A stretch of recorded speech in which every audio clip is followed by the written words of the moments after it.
Hi there, I'm Charlie, and I am once again delighted to be working with Paradox Interactive to create some tutorials for you covering Prison Architect 2.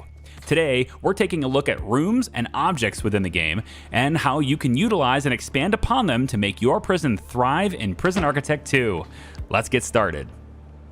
Let's start with rooms, because I think those are very familiar to those of you who have played Prison Architect in the past. Opening up the construction menu at the bottom of the screen and visiting the Assign Rooms tab will lead you to the section disclosing the available rooms that you have to work with in the game. Now at first, your options are somewhat limited, unless you're playing with all of them unlocked anyways, but new rooms will become available as you unlock them from the Bureaucracy tab in the Administration menu.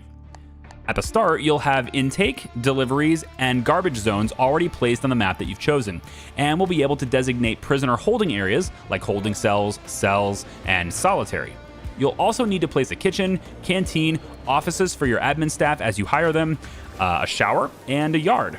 It's also a good idea to place an export zone near the road so that your workmen have a place to put the stuff that they're tearing down and everything on the map, and so they can sell it as they go.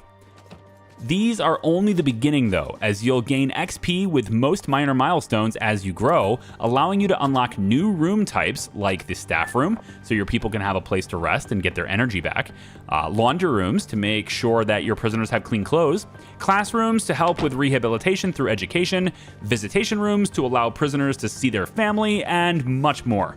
You'll also be unlocking loads of new items to add for these rooms for various benefits and effects.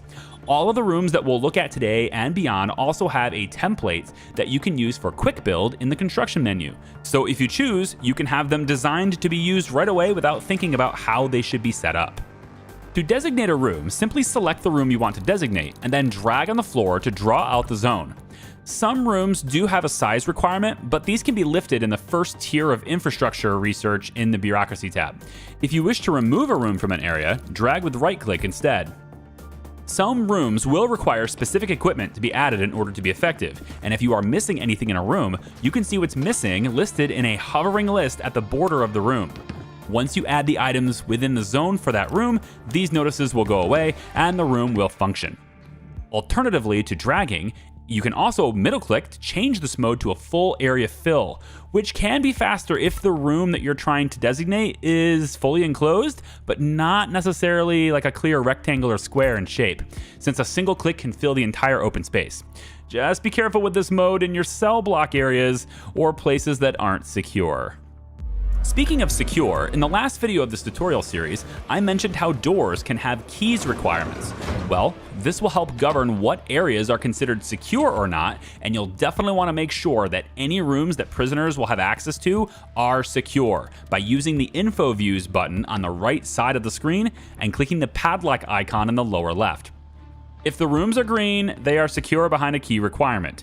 If they aren't, well, a prisoner that's inside there can much more easily escape, so be aware of that at all times if you add additional rooms for prisoners to interact in.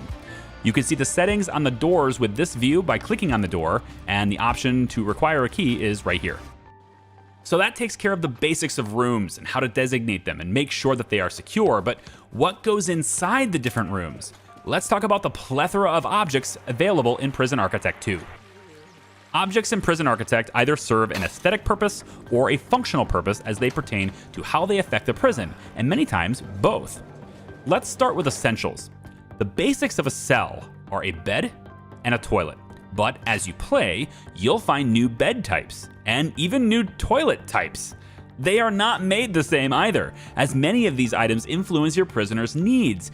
Speaking of providing nice things, how about we provide our staff with some nice things too? The staff room can be unlocked in the well-being section for research, and providing a place for your staff to rest and recharge is a fine idea for a growing prison. Place a couple of couches and a vending machine and you're pretty much good to go. But in addition to rest, you can give them better tools to be successful, such as security cameras and a surveillance room with monitoring stations to help them see around the prison and communicate problems as they arise. The metal detector is also a great tool to use between contraband risk areas, such as the canteen, or right before entering the yard or cell blocks to catch dangerous contraband before it can be used on, well, wherever they're planning to use it. Some prisoners aren't all that bad though, they just want to work out and stay healthy, so providing them with exercise bars and gym mats will help them exercise and keep them happy. There are a load of things that you can add to common rooms and yards that prisoners will interact with to make them happier. You can see what every object does by hovering over it in the Objects menu.